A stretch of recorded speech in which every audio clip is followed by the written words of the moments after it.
That's stupid. I'm not going to do that anymore.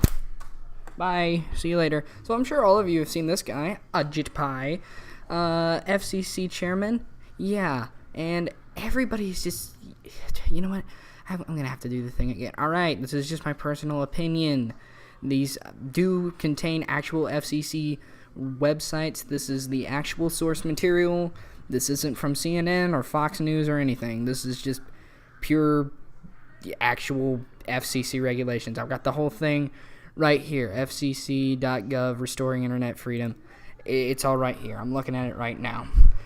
And apparently back then somewhere, people thought it was a good idea to make memes about net neutrality. And I never really knew what that thing was. I never knew what it was about.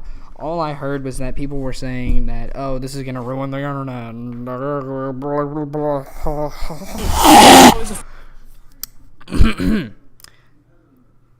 It didn't actually ruin the internet. You know, actually, internet download speeds have doubled since net neutrality was removed. Absolutely nothing's changed. No. So all the big fuss about this internet crisis, if you could even call it that, was just a wash. Now, to be fair, I don't blame anybody who made a video on about this who didn't really know what net neutrality meant. I don't think you're stupid at all, but I think that people who tried to lie about it, who absolutely knew what was going on, do you even think twice about the consequences? Okay, that took a turn for the worse.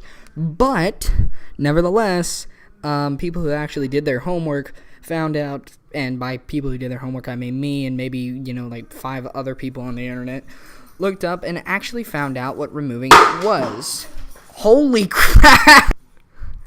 Alright, so it says here at the FCC.gov, restoring internet freedom. This is the actual government website from FCC that removed the quote-unquote law. Oh, by the way, it wasn't even a law. It was a regulation. Here we go. The Federal Trade Commission will police... Hold on. I'm going to start at the beginning. The FCC's Restoring Internet Freedom Order, which took effect on June 11th, provides a framework for protecting an open internet while paving the way for a better, faster, and cheaper internet access via double the download speeds for consumers. It replaces unnecessary heavy-handed regulations, so it wasn't an actual law. People never actually voted for this. And if you think we should still keep net neutrality, have you talked to your local congressman? Have you done that, sweetheart? Have you done that? If you've done that, then maybe we can work out a deal. But otherwise, I think we're doing okay. Okay? Don't kill me. That were deployed way back in 1934 with strong consumer protections, increased transparency, and common sense rules. Common Sense is a book. I suggest you read it. That will promote investment in broadband deployment. The FCC's framework for protecting the internet freedom has 3 parts. Part number 1. Here's part number 1. Consumer protection. The Federal Trade Commission will police and take action against internet service providers for anti-competitive acts. So if you're afraid that there's going to be this big monopoly and it's all going to be, going downhill and the internet will be destroyed, anti-competitive acts or unfair or deceptive practices will be taken down by the internet police. You're welcome. Doing everything we can for our boys in the web. The FTC, the nation's premier consumer protection agency, until the FCC stripped it of all its jurisdiction over internet service providers in 2015. The FTC protecting consumers consistently across the internet economy end. Number 2, transparency. A critical part of internet openness involves the internet service providers being transparent about their business practices.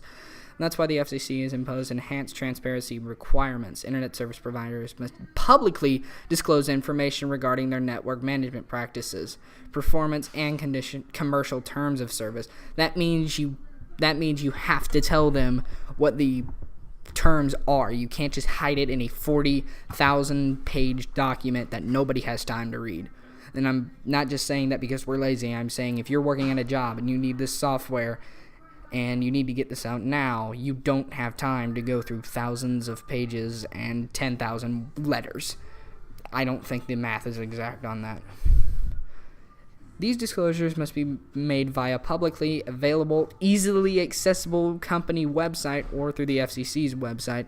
This will discourage harmful practices and help regulators target any problematic conduct. These disclosures also support innovation, investment, competition, ensuring that entrepreneurs and other small businesses will have the technical information necessary to create and maintain online content, application services, and devices. Internet service providers must clearly disclose their network management practices on their own websites or with the FCC. For more information, you can go to this website here. And number 3, the internet meme, the meat of the video, the finale. It removes unnecessary regulations to promote broadband investment. This is why it was insane, so it was a law. The internet wasn't broken in 2015 when the previous FCC imposed 1930s-era regulations known as Title II on the internet service providers, and ironically, these regulations made things worse by limiting investment in high-speed networks and slowing broadband deployment. Under Title II, broadband network investment dropped more than 5.6%. The first time a decline has ever happened outside of a recession. That's bad. The effect was particularly serious for smaller internet service providers, meaning other people who weren't as big as YouTube were not able to compete and basically had to shut down. Fixed wireless companies, small-town cable operators, municipal broadband providers, electric cooperatives, and others that don't have resources, lawyers to navigate in the thicket of complex rules. No. Schnell. Removing these outdated, unnecessary regulations will create a strong incentive for companies to pour resources into better online infrastructure across the country, bringing faster, better, and cheaper internet access to more advanced Americans. Via double download speed. How is that a bad thing? Alright, 1, 2, 3, go. Net neutrality is officially over. Well, no duh. I mean, it's kind of what this whole thing is about, isn't it? The latest FCC order took effect on June 11th, clearing the way for carriers to throttle, prioritize, and generally mess with your data. No, it actually didn't do that. It just gave more freedom to the people, which you would know that if you actually did your homework. But you didn't. So, what's the internet going to look like now? We're probably not going to see... It's going to look exactly the same as it did. Remember, back before the Obama administration put this in, you were still free to do whatever you want. And before you say net neutrality, made things better, it absolutely didn't. It took things away. While it didn't destroy the internet, see, if you say that, I won't say it to you. It didn't destroy the internet. It really didn't make things any better. And it's not even neutral. They just gave it a pretty name so you would listen to it. See any big changes right away, and the changes... Oh, well, then that ends the whole thing right there. We won't see any new information, new big changes right away. That's basically saying, oh, we don't know what's happening, but those darn Trump supporters, they're gonna ruin everything. Just calm down. It just won't be anything drastic like blocking websites or throttling feeds, but these new... But that was the whole thing. That's what every meme was about how you would ruin internet and how we couldn't use YouTube anymore. Wasn't that what it was? And don't tell me it wasn't, because it absolutely was. So, why are you making this video again? Rules give the big carriers a lot more power over what happens online. That means more power to the people. That's actually why this country was started. So we wouldn't have to follow a big government organization. It was the power of the people. We would have, maybe a leader, but if the leader wanted to do anything, he had to have consent from the people. You couldn't just say, hey, I hate Canada, let's go kill Canada, and everybody else could say, but he could say, I hate Canada, let's go kill Canada, and then everybody else in the States could say, no, don't. So why is government control a good thing? It isn't. That's communism, basically. And they're already using that power to make the internet look a lot more like cable TV. How is that a bad thing? The first place this is showing up is in streaming services. Right now, if you want to pay $10 or $15 a month to watch movies and TV on the internet, you've got a lot of options. Services try to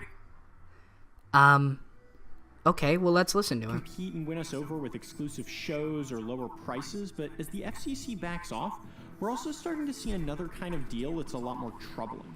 So here's one example. AT&T owns DirecTV, and if you're an AT&T customer, you can stream DirecTV video to your phone without it counting against your data cap.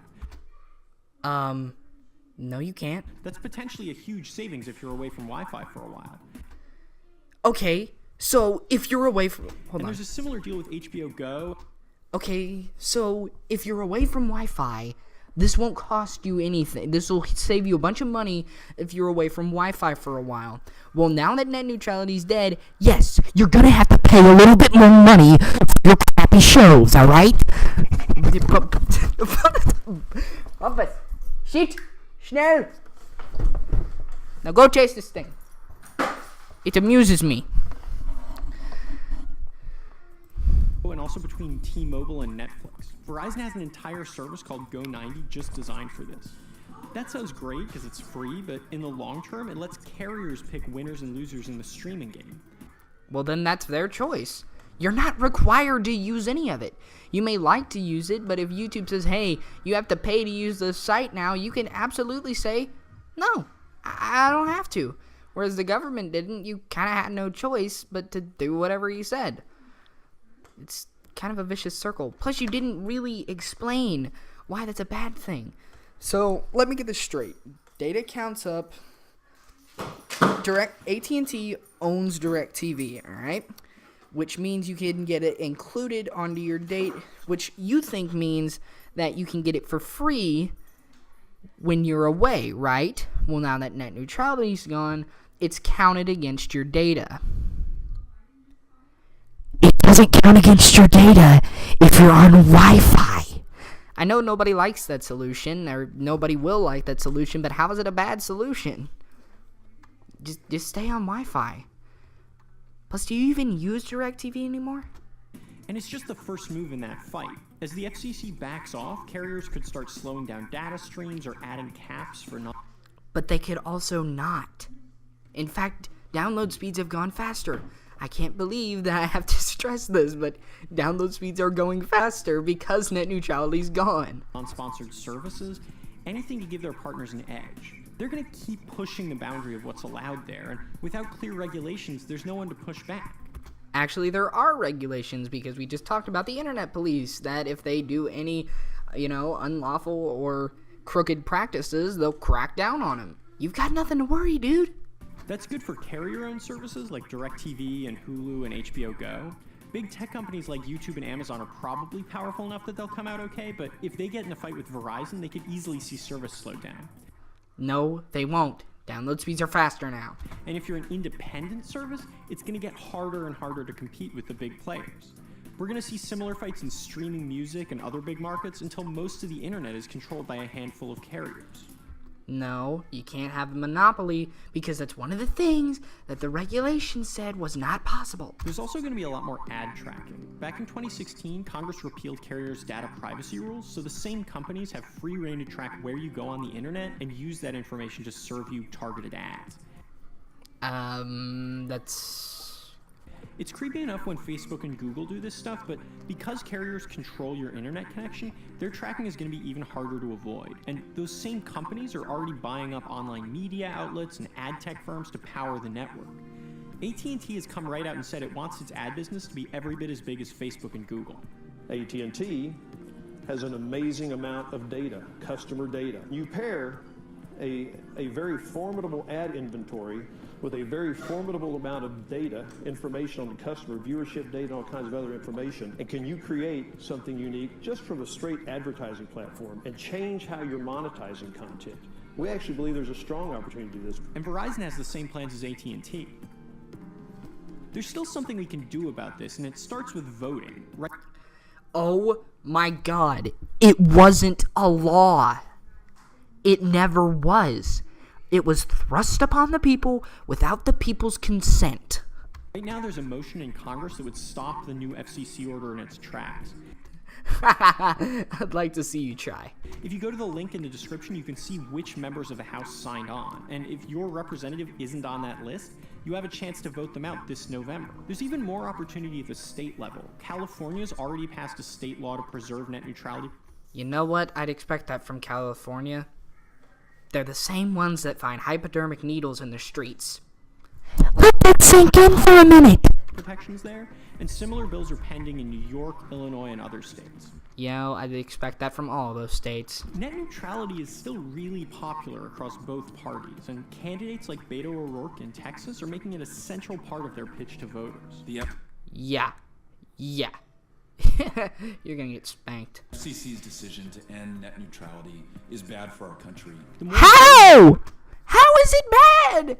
It's made things better! Show up at the polls, the more Congress can do to keep cable companies in check and keep the internet we know intact. The internet you know. Oh my gosh, have you forgotten about the internet that was? What about the good old days of 2001 with Shrek and all his little buddies and when you know, Sky Does Minecraft actually used to do Minecraft? That's actually kind of cringy. I don't know why I brought that up.